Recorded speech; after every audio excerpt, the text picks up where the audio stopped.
ഭരണ സംവിധാനവും കോടതിയും അവർ നടപ്പിലാക്കിയെങ്കിലും ഒട്ടേറെ പ്രശ്നങ്ങൾ നിലനിന്നിരുന്നു. അതായത് അവർ നടപ്പിലാക്കിയ കോടതികളിൽ ബ്രിട്ടീഷുകാർക്ക് ഇഷ്ടത്തിനനുസരിച്ചുള്ള നിയമങ്ങൾ മാത്രമായിരുന്നു നടപ്പിലാക്കിയത്. കൂടാതെ കോടതികളിലാണെങ്കിൽ കൃത്യമായി ഇന്ത്യക്കാർക്ക് നേരെയുള്ള അവഹേളനവും ഒക്കെ നമുക്ക് കാണാമായിരുന്നു. ഇത്രയേറെ പ്രശ്നങ്ങൾ നടന്നിട്ടും ഒരു ഇന്ത്യക്കാർ പോലും ബ്രിട്ടീഷുകാർക്കെതിരെ തിരിഞ്ഞില്ല. അതിന് കൃത്യമായൊരു മാസ്റ്റർ പ്ലാൻ ബ്രിട്ടീഷുകാരുടെ കയ്യിലുണ്ടായിരുന്നു. അതായത് ഇന്ത്യയിലെ വിവിധ സമുദായങ്ങൾക്കിടയിൽ പ്രതിഷേധത്തിന്റെ അല്ലെങ്കിൽ വിദ്വേഷത്തിന്റെ വിത്തുകൾ അവർ പാകിക്കൊണ്ടേയിരുന്നു. അപ്പം അവരുടെ യഥാർത്ഥ ശത്രു ആരാണെന്ന് തിരിച്ചറിയാതെ തമ്മിൽ അവർ കലഹിച്ചുകൊണ്ടേയിരുന്നു. ഇതിനോടകം തന്നെ ബ്രിട്ടീഷുകാർ ഉറപ്പിക്കുകയാണ് ഇന്ത്യയിൽ ഒരു വ്യക്തി പോലും ഒരുത്തൻ പോലും തങ്ങൾക്കെതിരെ തിരിയാൻ തയ്യാറാവുകയില്ലെന്ന്. അങ്ങനെ ബ്രിട്ടീഷുകാർ ഭരിക്കുന്ന ബ്രിട്ടീഷ് ഇന്ത്യ മൊത്തമായും ചില്ലറയായും തങ്ങളുടെ കൈകളിലായെന്നുള്ള ഉറപ്പ് അവർക്ക് ലഭിക്കുകയാണ്. എന്നാൽ ഈ ഉറപ്പ് എത്ര കാലത്തോളം നീണ്ടു നിൽക്കുന്നതാണെന്ന് അവർക്കറിയില്ലായിരുന്നു. ഇതോടെ ഇന്ത്യ എന്ന മഹാരാജ്യം പൂർണ്ണമായും ബ്രിട്ടീഷുകാരുടെ കൈകളിലാണെന്ന് അവർ ഉറപ്പിച്ചു. പക്ഷേ ആ ഉറപ്പ് എത്ര കാലത്തോളം നിലനിൽക്കുന്നതാണെന്ന് അവർക്കറിയില്ലായിരുന്നു.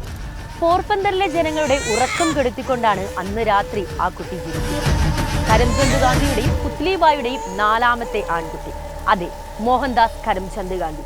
തുടക്കത്തിൽ, അതായത് ചെറുപ്പകാലം മുതലേ അമ്മയുടെ ഭക്തിയിൽ വളരെയധികം സംതൃപ്തനായിരുന്ന, അല്ലെങ്കിൽ ആ ഒരു ഭക്തി വളരെയധികം സ്വാധീനിച്ചിരുന്ന ഒരു വ്യക്തിയായിരുന്നു മോഹൻദാസ് കരംചന്ദ് ഗാന്ധി.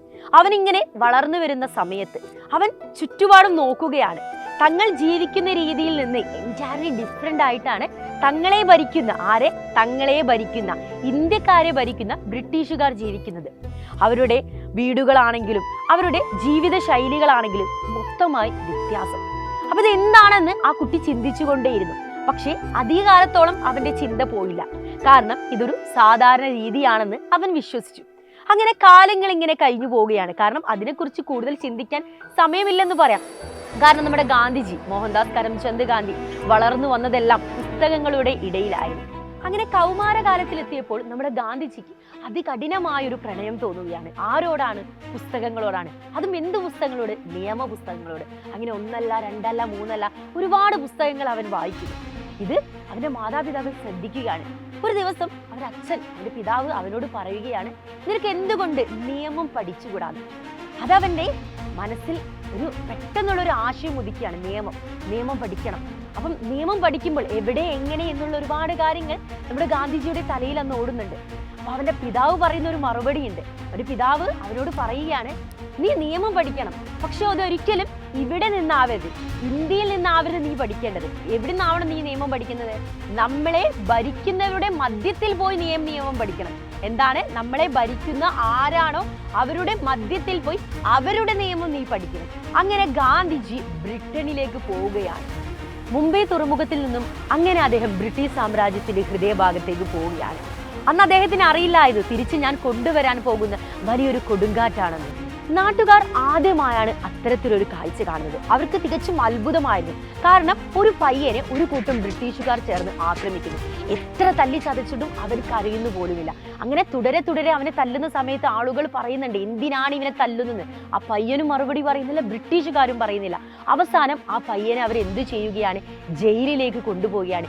ജയിലിൽ വെച്ച് അവരെ വീണ്ടും ആക്രമിക്കുന്നു. ചുറ്റുപാടും ആരെ നമുക്ക് കാണാം? ഇന്ത്യൻ കുറ്റവാളികളുമുള്ള ജയിലിൽ വെച്ചാണ് അവനെ തുടരെ തല്ലുന്നത്. അങ്ങനെ അവസാനം ബ്രിട്ടീഷുകാരുടെ കൈ കയച്ചപ്പോൾ അവർ തൽക്കാലത്തേക്ക് മാത്രം ആ തല്ലൽ അവസാനിപ്പിച്ച് പുറത്തിറങ്ങും. ഇന്ത്യൻ കുറ്റവാളികൾ അവരോട് ചോദിക്കുന്നു, നീ എന്തിനാണ് ഇങ്ങനെ തല്ല് വാങ്ങി കൂട്ടുന്നത്? നിനക്ക് അവരോട് മാപ്പ് പറയായിരുന്നില്ലേ എന്ന്. അന്ന് ആ പയ്യൻ ഇന്ത്യൻ കുറ്റവാളികളോട് പറയുന്നുണ്ട്, ഞാൻ എന്തിനാ ചേട്ടാ മാപ്പ് പറയുന്നത്? എന്ത് കാര്യത്തിനാണ്? എൻ്റെ നാട്ടിൽ വന്ന് എന്നെ ആക്രമിച്ചതിനോ അല്ലെങ്കിൽ ഞങ്ങളുടെ സ്ഥലം പിടിച്ചെടുത്തിനോ? അതിനാണോ ഞാൻ അവരോട് മാപ്പ് പറയേണ്ടത്? ശരിക്കും അവരല്ലേ എന്നോട് മാപ്പ് പറയേണ്ടത്? അങ്ങനെ ജയിലിലെ എല്ലാ ഇന്ത്യൻ കുറ്റവാളികളും കൂട്ടത്തോടെ പൊട്ടിച്ചിരിക്കുന്നു. കാരണം ബ്രിട്ടീഷുകാർ, അതും ഒരു ഇന്ത്യക്കാരുണ്ട്, അതും ഒരു പയ്യനോട് മാപ്പ് പറയുക എന്ന് പറയുന്നത് തികച്ചും സാങ്കല്പികമായി അത് നടക്കാത്ത കാര്യം തന്നെയല്ലേ. അങ്ങനെ അവരിങ്ങനെ തുടുതുടുങ്ങനെ കളിയാക്കിക്കൊണ്ടേയിരിക്കുക അവന്. അവസാനം അതിലെ ഒരു ഇന്ത്യൻ കുറ്റവാളി അവനോട് ചോദിക്കുന്നു, എന്താ മോനെ നിന്റെ പേര്? അവൻ പറയുകയാണ് അവന്റെ പേര് സുഭാഷ് ചന്ദ്രബോസ്. നിയമവിദ്യാഭ്യാസം കഴിഞ്ഞ് ഗാന്ധിജി ഇന്ത്യയിൽ തിരിച്ചെത്തിയെങ്കിലും തുടക്ക കാലഘട്ടത്തിൽ ഗാന്ധിജിക്ക് ജോലി സംബന്ധമായിട്ടുള്ള യാതൊരു അവസരങ്ങളും ലഭിക്കാതെ വരുന്നു. ആ ഇടക്കാണ് ഗാന്ധിജിയെ തേടി ഒരു കത്ത് വരുന്നത്. ആ കത്തിൽ കൃത്യമായി പറഞ്ഞിട്ടുണ്ടായിരുന്നു ദക്ഷിണാഫ്രിക്കയിലെ നിയമപ്രശ്നങ്ങൾ കൈകാര്യം ചെയ്യാൻ അവർക്കൊരാളെ ആവശ്യമുണ്ട്. അതേപോലെ തന്നെ ദക്ഷിണാഫ്രിക്കയിലുള്ള ഫസ്റ്റ് ക്ലാസ് ടിക്കറ്റും അതിൽ കൊടുത്തിരുന്നു. അങ്ങനെ അദ്ദേഹം എങ്ങോട്ട് പോവുകയാണ്? ദക്ഷിണാഫ്രിക്കയിലേക്ക് യാത്ര തിരിക്കുകയാണ്. അദ്ദേഹം ദക്ഷിണാഫ്രിക്കയിൽ എത്തുന്നു. അവിടുന്ന് അദ്ദേഹത്തിന് മറ്റൊരു ട്രെയിൻ കൂടെ കയറേണ്ടിയിരുന്നു. അങ്ങനെ ആ ട്രെയിനിൽ കയറുന്ന സമയത്ത് അദ്ദേഹം കയറി, ഫസ്റ്റ് ക്ലാസ് ടിക്കറ്റ് ആണല്ലോ, അപ്പോൾ അതേപോലെ കയറി സീറ്റൊക്കെ ഉണ്ടായിരുന്നു, സീറ്റിലിരുന്നു. അപ്പോഴാണ് കുറച്ച് ബ്രിട്ടീഷ് ഉദ്യോഗസ്ഥർ കടന്നു വരുന്നത്. അവർ ഗാന്ധിജിയോട് പറയുന്നുണ്ട്, നിങ്ങളുടെ സീറ്റ് ഇതല്ല, നിങ്ങൾ ഇവിടുന്ന് മാറിയിരിക്കണം. അപ്പോൾ ഗാന്ധിജി പറയുന്നു, എനിക്ക് ഫസ്റ്റ് ക്ലാസ് ടിക്കറ്റ് തന്നെയാണ്, എനിക്ക് ഇവിടെ തന്നെ ഇരിക്കണം. അപ്പം ഈ ബ്രിട്ടീഷുകാർ ഗാന്ധിജിയോട് തിരിച്ചൊന്നും പറയാതെ തിരിച്ചു പോകുന്നു. തിരിച്ചു വരുന്നത് ആരെയാണ്? റെയിൽവേ ഉദ്യോഗസ്ഥനെയും കൊണ്ടാണ്. അവർ പറയുന്നു, അവർ വീണ്ടും ഗാന്ധിജിയോട് പറഞ്ഞു, നിങ്ങളുടെ സീറ്റ് ഇതല്ല, ഇന്ത്യക്കാർക്ക് ഇവിടെ ഇരിക്കാൻ പറ്റില്ല എന്ന് പറയുന്നു. പക്ഷെ ഗാന്ധിജി ചിന്തിക്കുന്നത്, എനിക്ക് ഫസ്റ്റ് ക്ലാസ് ടിക്കറ്റ് ഉണ്ട്, എനിക്ക് ഇവിടെ ഇരിക്കാമല്ലോ എന്ന് അവരോട് പറയുന്നു. തിരിച്ച് എന്താ നടക്കുന്നത്? അങ്ങോട്ടും ഇങ്ങോട്ടും കശപശ നടക്കുന്നു. അധികം നേരം ആ കശപശ നീണ്ടുപോയില്ല. ഗാന്ധിജി ഒരു മിനിറ്റ് ചിന്തിക്കുമ്പോൾ അദ്ദേഹം എവിടെയാണ്?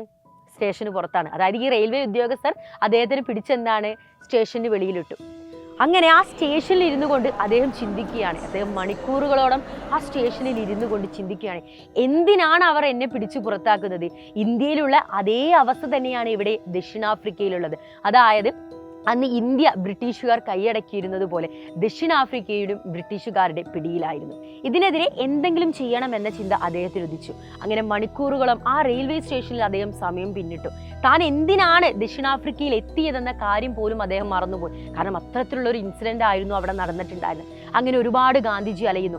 അവസാനം ദക്ഷിണാഫ്രിക്കയിലെ ഒരു പ്രസ്സിലെത്തുന്നു. അവരുമായിട്ട് ഒരുപാട് ചർച്ചകൾ നടത്തുന്നു. ആ ചർച്ചകളുടെ അവസാനം ദക്ഷിണാഫ്രിക്കയിൽ ഒരു പത്രം ജനിക്കുകയാണ്. അതും ഒരേ ഒരു എഴുത്തുകാരനെ. ദളിത് ബാലനായ ഭീമിന്റെ ആദ്യത്തെ അധ്യയന ദിവസമാണ്. ഒരുപാട് പ്രതീക്ഷകളോടുകൂടിയാണ് ഭീം സ്കൂളിലേക്ക് കടന്നു പോകുന്നത്. അങ്ങനെ അവൻ്റെ പ്രതീക്ഷകൾക്കൊക്കെ വിരാമം ഇട്ടുകൊണ്ട് അവൻ്റെ അധ്യാപകൻ ചൂണ്ടിക്കാണിക്കുകയാണ് ഒരു ഷീറ്റ്. ആ ഷീറ്റിൽ ഇരുന്നോളൂ എന്ന് അവനോട് പറയുന്നു. മറ്റു കുട്ടികളെല്ലാവരും മേശയിൽ ഇരിക്കുന്ന സമയത്ത് അവനെ പോലുള്ള കുറച്ച് കുട്ടികൾ മാത്രം ഷീറ്റിലിരിക്കുന്നു. കാര്യം എന്തെന്ന് അവന് മനസ്സിലായില്ല. കുറച്ച് സമയത്തിന് ശേഷം അവൻ ഭക്ഷണം കഴിക്കുന്നതും മറ്റൊരിടത്ത് നിന്ന് അവൻ കുടിക്കുന്ന പൈപ്പിൽ, അതായത് മറ്റുള്ളവർ കുടിക്കുന്ന പൈപ്പിൽ നിന്ന് അവന് വെള്ളം കുടിച്ചുകൂടാ. അങ്ങനെ ഒരുപാട് വിവേചനങ്ങൾ ആ ഒരു ദിവസം തന്നെ ആ കുട്ടി സ്കൂളിൽ അനുഭവിക്കുന്നു. തിരിച്ച് വീട്ടിലെത്തിയപ്പോൾ അവൻ്റെ പിതാവിനോട് പറയുന്നുണ്ട്, ഞാൻ ഇനി സ്കൂളിൽ പോകില്ല, എനിക്ക് പഠിക്കണ്ട എന്ന് പറയുമ്പോൾ അവൻ്റെ പിതാവ് പറയുന്നുണ്ട്, നീ ഇനി ആ സ്കൂളിൽ തന്നെ പോകണം, അവരുടെ കൂടെ ഇരുന്ന് തന്നെ നീ പഠിക്കണം, അവരുടെ കൂടെ ഇരുന്ന് നീ പഠിച്ച് ഒരു ദിവസം അവരെക്കാൾ ഉയരത്തിൽ നീ എത്തണമെന്ന് അവൻ്റെ പിതാവ് അവനോട് പറയുന്നു. 1904 ഗാന്ധിജി ഫിനിക്സ് സെറ്റിൽമെന്റ് എന്ന പേരിൽ ഒരു കമ്മ്യൂണിറ്റി ദക്ഷിണാഫ്രിക്കയിൽ സ്ഥാപിക്കുന്നു. ഒരുപാട് പേർ ആ ഒരു മീറ്റിംഗിൽ പങ്കെടുക്കുന്നു. അവിടെ വെച്ച് ദക്ഷിണാഫ്രിക്കക്കാർ നേരിടുന്ന വിവേചനത്തെക്കുറിച്ച് ഗാന്ധിജി തുറന്ന് സംസാരിക്കുന്നു. അങ്ങനെ ഗാന്ധിജി അവരോട് പറയുന്നുണ്ട്, നമ്മളെ എത്രത്തോളം ബ്രിട്ടീഷുകാർ ഉപദ്രവിക്കുന്നു, അപ്പോൾ അവർ ഉപദ്രവിക്കുന്ന രീതിയിലാവരുത്, നമ്മൾ തിരിച്ച് അങ്ങോട്ട് മറുപടി പറയേണ്ടത്. അങ്ങനെ ഒരു പുതിയൊരു സമരായുധം ഗാന്ധിജി അവിടെ ആവിഷ്കരിക്കുകയാണ്, അഹിംസ. അങ്ങനെ അഹിംസയിലൂടെ കുറച്ചു നാളുകൾക്കകം തന്നെ ആ ഒരു സമരം ദക്ഷിണാഫ്രിക്കയിൽ വിജയിക്കുന്നു. അപ്പൊ എന്തുകൊണ്ട് ഇന്ത്യയിൽ ഇത് പയറ്റിക്കൂടാ എന്നൊരാശയം ഗാന്ധിജിയുടെ മനസ്സിലുദിക്കുന്നു. അങ്ങനെ ദക്ഷിണാഫ്രിക്കയുടെ സമരത്തിൽ വിജയം കണ്ടതിനെ തുടർന്ന് ഗാന്ധിജി ഇതേ സമരായുധം അഹിംസ എന്ന സമരായുധം ഇന്ത്യയിൽ പയറ്റാനായിട്ട് ഇന്ത്യയിലേക്ക് തിരിക്കുന്നു. ഇന്ത്യയെ ഞെട്ടിച്ചുകൊണ്ടാണ് ആ വാർത്ത പടർന്നിരിക്കുന്നത്. അതെ, ജാലിയാർ വാലാബാഗ് കൂട്ടക്കൊല. ഒരുപാട് ആളുകൾ, നിരവധി ആളുകൾ മരണപ്പെടുകയും നിരവധി ആളുകൾക്ക് പരിക്കേൽക്കുകയും ചെയ്ത ഒന്നായിരുന്നു ജാലിയാർ വാലാബാഗ് കൂട്ടക്കൊല. കോൺഗ്രസിനകത്തും പുറത്തുമുള്ള ഒരുപാട് നേതാക്കൾ മരണഭയത്തെ തുടർന്ന് പിന്തിരിഞ്ഞെങ്കിലും ഗാന്ധിജി ഇതിനെ നോക്കിക്കണ്ടത് മറ്റൊരർത്ഥത്തിലായിരുന്നു. അങ്ങനെ അവിടെ പുതിയൊരു നിസ്സഹരണ പ്രസ്ഥാനം ആരംഭിക്കുകയാണ്. എന്താണ് നിസ്സഹരണ പ്രസ്ഥാനം എന്ന് പറയുന്നത്? ബ്രിട്ടീഷുകാരുടെ സകല ഉൽപ്പന്നങ്ങൾ നിസ്സഹരിക്കുക, അവരുടെ വസ്ത്രങ്ങൾ മുതൽ ഉപ്പ് തൊട്ട് കർപ്പൂരം എന്ന് പറയുന്ന പോലെ എല്ലാം നിസ്സഹരിക്കുക. ഇത് തുടക്കത്തിൽ ബ്രിട്ടീഷുകാർ ഏതൊരു സമരത്തെ പോലെ തുടക്കത്തിൽ വളരെ കത്തുന്നു, പിന്നെ അവസാനം എന്തെയും അണയും, ആ ഒരു ലെവലിലെ ബ്രിട്ടീഷുകാർ കണ്ടിരുന്നു. അവരുടെ ചിന്താഗതിയെ തിരുത്തി കുറിക്കുന്നതായിരുന്നു ആ സമരം. അങ്ങനെ ഗാന്ധിജിയും മറ്റെല്ലാ ജനങ്ങളും, ഇന്ത്യയിലെ എല്ലാ ജനങ്ങളും ബ്രിട്ടീഷ് ഉൽപ്പന്നങ്ങളെല്ലാം നിസ്സഹരിക്കാൻ തുടങ്ങി. കുറച്ച് മാസങ്ങൾക്കുള്ളിൽ തന്നെ അവരുടെ വരുമാനം കുത്തനെ ഇടിയാൻ തുടങ്ങി. ഇനി തങ്ങളുടെ വരുമാനം കൂട്ടാൻ എന്തു ചെയ്യുമെന്ന് അവർ ആലോചിച്ച് നിൽക്കുന്ന ആ ഒരു സമയത്താണ് അടുത്തൊരു സത്യാഗ്രഹവുമായിട്ട് ആര് വരികയാണ്? നമ്മുടെ ഗാന്ധിജി വരുന്നത്. ഇന്ത്യ കണ്ട ഏറ്റവും വലിയ സത്യാഗ്രഹവുമായി, അതായത് ഉപ്പ് സത്യാഗ്രഹവുമായി ഗാന്ധിജി വരികയാണ്. ഒരുപാട് ജനങ്ങൾ, രാജ്യത്തിൻ്റെ അങ്ങോളം ഇങ്ങോളമുള്ള ഒരുപാട് ജനങ്ങൾ ഉപ്പ് സത്യാഗ്രഹത്തിൻ്റെ ഭാഗമാകുന്നു. പല വിധേനയും ബ്രിട്ടീഷുകാർ ഈ സമരം അവസാനിപ്പിക്കാൻ ശ്രമിച്ചെങ്കിലും നടന്നില്ല.